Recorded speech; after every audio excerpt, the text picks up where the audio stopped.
दोस्तों, एक बार एक राजा को एक सपना आया कि उसका एक दांत बचा है और उसकी सारी बत्तीसी टूट गई। राजा ने इस सपने का अभिप्राय समझने के लिए देश विदेश से विद्वानों को आमंत्रित किया।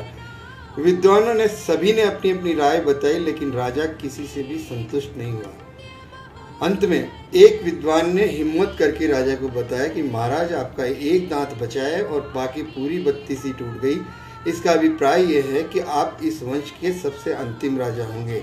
आपके नाती पोते समेत आपकी रानियों तक सभी आपके सामने खत्म हो जाएंगे और आप केवल अंतिम राजा बचेंगे। राजा को इस बात पर बहुत गुस्सा आया और उसने उस विद्वान को जेल की सलाखों के पीछे डलवा दिया। दूसरे दिन एक और नौजवान आया। उसने कहा कि महाराज, मैं भी इस सपने का अभिप्राय बता सकता हूँ, अगर आप आज्ञा दें तो।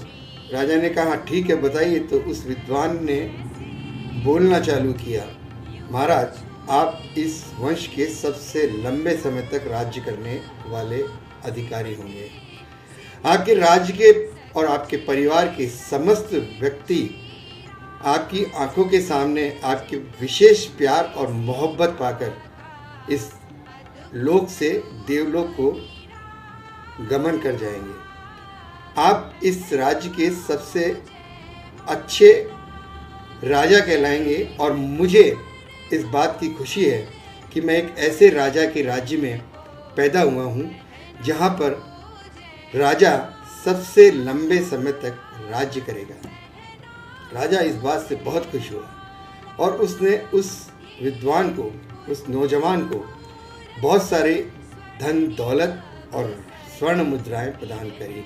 जब वह स्वर्ण मुद्राएं लेकर के जा रहा था तो रास्ते में वही कैद का बैरक पड़ा जिस कैद में पुराने वाला विद्वान, जिसे कैदी बनाया गया था, बैठा हुआ था। उसने जाते हुए उस कैदी से कहा कि देख भाई, बोला तूने भी वही और बोला मैंने भी वही, लेकिन बोलने बोलने का फर्क होता है। याद रखें दोस्तों, हमें सबको बोलना आता है, लेकिन कब, क्या और किस समय कैसे बोलना है, यही बोलना हमें सीखना पड़ेगा। हमारे शास्त्रों में भी कहा गया है कि हमेशा सत्य बोलें, लेकिन ऐसा सत्य ना बोलें जो किसी को कड़वा लगे। अर्थात अगर हम किसी की शादी में जाएं जहाँ एक नवविवाहित जोड़ा अग्नि के सामने फेरे लेते वक्त यह कह रहा है कि हम 7 जन्म का रिश्ता निभाएंगे, उन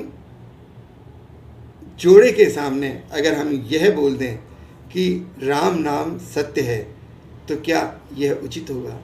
हाँ, सभी मानते हैं कि राम का नाम सत्य है, लेकिन एक विवाह में फेरे के दौरान आपका ये बोलना उचित नहीं है कि क्या राम का नाम सत्य है। शास्त्रों में लिखा है, सत्यम बुर्यात प्रियम बुर्यात बुर्यात च सत्यम, यानी सत्य बोलें लेकिन ऐसा सत्य ना बोलें जो किसी को बुरा लगे।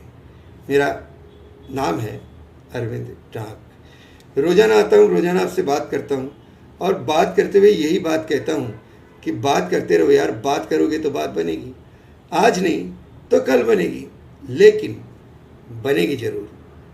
प्रेम से बोलो, जय श्री राम।